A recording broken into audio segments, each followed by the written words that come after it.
Dito tayo. Kahit ako nung una, hinahanap-hanap ko din yan. Naguguluhan din ako. Ang purpose ng quest is kuhanin yung shockwave, guys. Kasi mabilis ang cooldown ng shockwave. Okay. Retrieve information. Then letter T ulit. Nurse na. So kita mo naman dito may health room. So dyan ang nurse. Dito. Yan dyan. Excuse me. Ngayon punta tayo sa health room.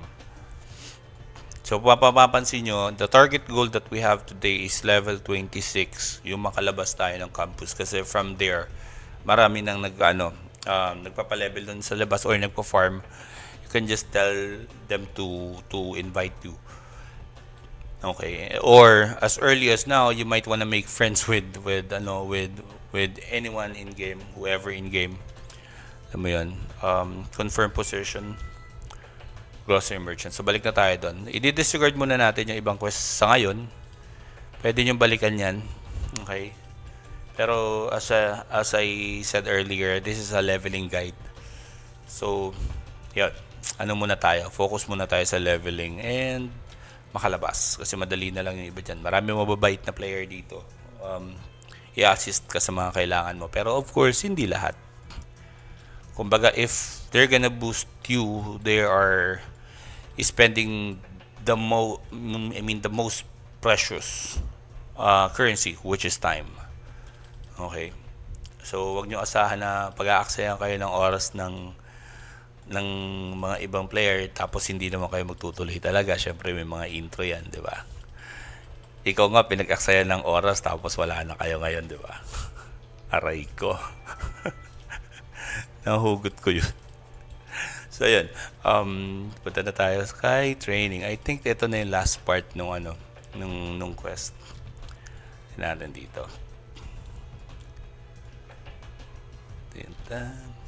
Boring lang talaga to sa una. Sa una, syempre, wala ka pang skill, wala ka pang mga gamit. Lahat naman yata ng game ganyan eh. Let's see kung nakuha na yung student director pa yata. Okay, student director pa nga. Pinabanda-banda tayo dun ah. Ito lang dito, talagang mabagal dito sa first floor ng campus kasi wala yung effect ng city, hindi applicable yung boxes. So dito tayo. So 4 na lang yung natitira. So dapat bago maubos yung 4 na yan, maka level 26 tayo.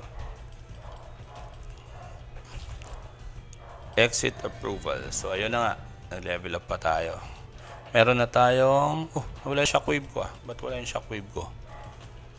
Ay hindi, nandito na pala, auto bukas nga pala yan. So ayan, may shockwave na tayo. Skill na tayo, right. Tignan natin ngayon, magte-test damage tayo guys. Kung alin ba yung okay, yung mag-i-skill ka ng shockwave o yung papalo-palo ka lang ng Crescent Fury. Kasi ano yan eh. What do you call this? Plus 7 yung Crescent Fury. Ayan o. So test damage tayo. 33. So pag sinot natin yung bow and arrow, shockwave tayo. 84. So, alam nyo na guys, shockwave tayo. Ngayon, pa-level na ulit tayo. City ulit. Yan, nakalak naman. Shockwave mo lang to. Yan. So, moving forward na tayo agad. Punta na tayo doon. By the way guys, sa type ng archer, there are 3. Dex, Strength, at saka Int. Nasa sa inyo kung anong tulad yan, sasali natin siya, diba? Hello Nair, shout out to you. So yun, yan, shockwave tayo, may kasama na tayo bigla, diba? Sakto may nag-create. Swordsman yata yan or mukhang swordsman, may pamalo eh. So wala tayong buti na lang, meron tayong libreng pots. Ayan. So, hindi mo kailangan manghingi ng pots. Yan. May libre. Medyo tipid-tipirin mo lang. Hindi mo kailangan waldasin lahat dyan. So, takbo tayo. Shockwave lang muna. Yan. Pag nakita niyong maliit na yung XP nung maliit na yung XP dun sa mob na pinapatay niya. Pwede na kayo mag-move forward palabas. Yan. Dito na tayo. So, ayun na nga. Sa class kasi, sa totoo lang, undecided ako anong class gagawin ko dito. Pero mukhang i-detect ko yata to. Oo, i-detect ko na lang kasi may illusion charge, easy. Ano ba mga AoE ko? May arrow storm. So, I'll go with Dex, guys. I'll go with Dex type muna. So, Dex. We have 92 points. Lagay natin dito. So, Dex. Dex is actually ang hindi naman kasi halos lahat malakas eh. One hit ka ng POW, makukombo ka ng Dex, one hit ka ng int, tapos pwede rin pang farm. Ayun. Yan, level 15 na tayo, guys. Uy, may hooligan dito. Hindi pala, kala ko. So, ayan. So, wala tayong gold Wala tayong gold yan. 124 lang. Gagawa natin ng paraan mamaya yan dyan. Or, if you're willing to spend 100 peso for 1M, bili kayo ng 1M. Yung 1M na yun, mahaba na abutin nyo. Makakapagpa-level kayo mag-isa kung wala kayong magawa. Ganun. O kaya,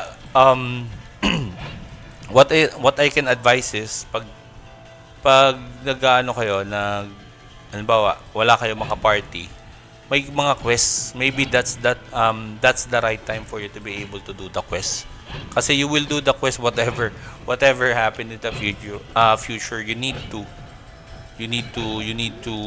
do the quest. So if I were you, start early as possible.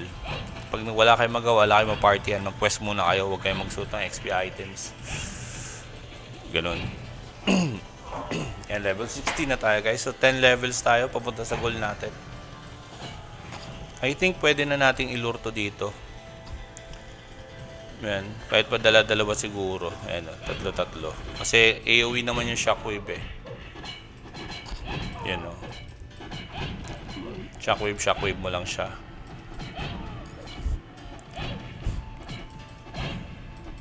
Buti may ka-party tayo ngayon, di ba? Tanong natin siya. May anong level niya na? Anong level mo na?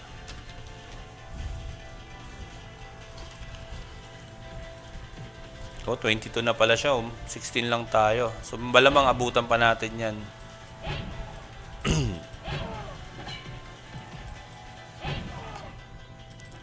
Yan, ganyan. So, hanggat maaga, matuto na kayo mag-lure kasi you will be needing that soon.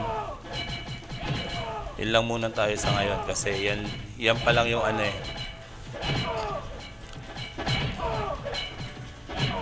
O, diba? 17 na. 18 na. Oh! Speed up. Teka. Sorry. City tayo. Dito. Slasher tayo. Slasher. Cellular na tayo. Kita niyo yung bawas sa akin. Hindi na ganong masakit. Kasi Dex type eh. Pag Dex type talaga medyo may kunat. Hindi pala medyo may kunat talaga Dex type eh. Yan. Shockwave ko na lang dito. Pero sa ngayon lang yan. Tsagay mo na.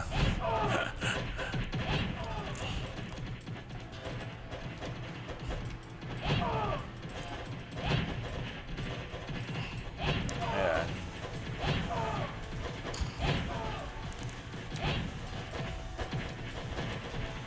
Okay.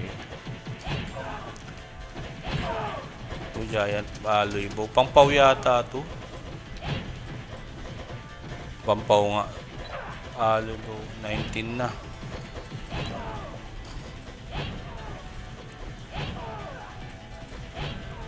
Okay. Yan, kailangan mo talaga mag-pots dito. Yan. Tara. Ito natin to. Level 20 na tayo. 22 siya. Ewan ko kung may slot siya. See? Wala siyang XP item. So, 22 siya. 20 na tayo. See the difference. At least it's a good thing na may nakaparty tayong walang XP items.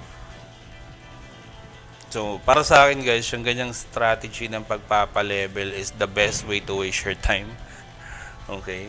I don't mind spending 70 pesos para pagpa-level na mabilis, makawala dito agad. Tignan mo.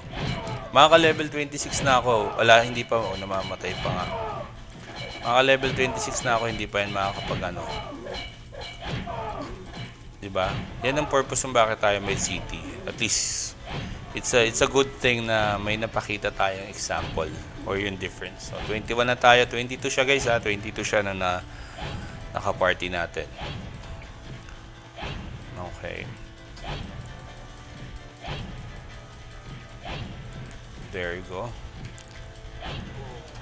Medyo makunat ha. Yan. Tara. Yan. Lure lang natin to. Kasi uwi naman yung shockwave.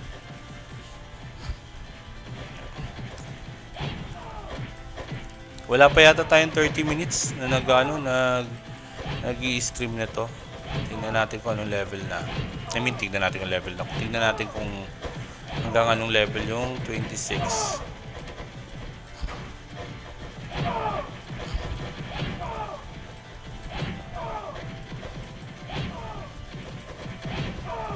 Mm-hmm. 22 na tayo guys. Tapos wala pa yung kaparty natin. Hindi ko alam kung nasan siya. Pero level 22 yon. Tingnan natin sa mapa kung babalik siya rito. Ewan ko saan siya napunta. Nawala na. Sa market yata. First floor. Diba? Ganun lang. May reward pa tayo makukuha. Ayan o. Yung mga yan. Level 20 at yung level 20. So, possible na level 26 tayo siguro pagdating doon.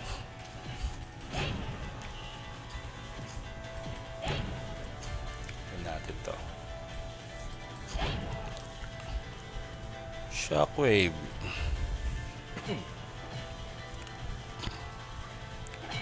Shockwave level 2. Ano bang requirement niya? Is in 33. So tsaka na natin i-upgrade dyan para makuha natin yung Sakri.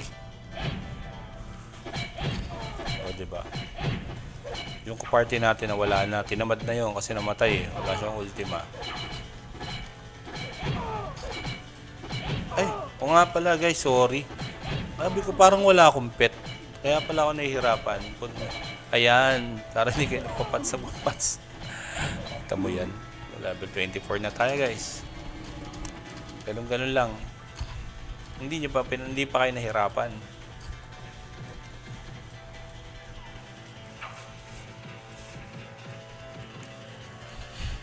Dito naman tayo.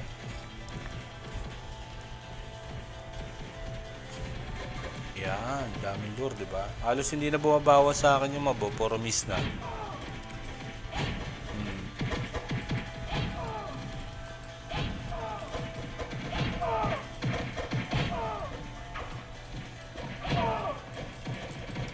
Yun nga lang. Sa mana. Sa blue pots. Okay lang, simula lang naman eh.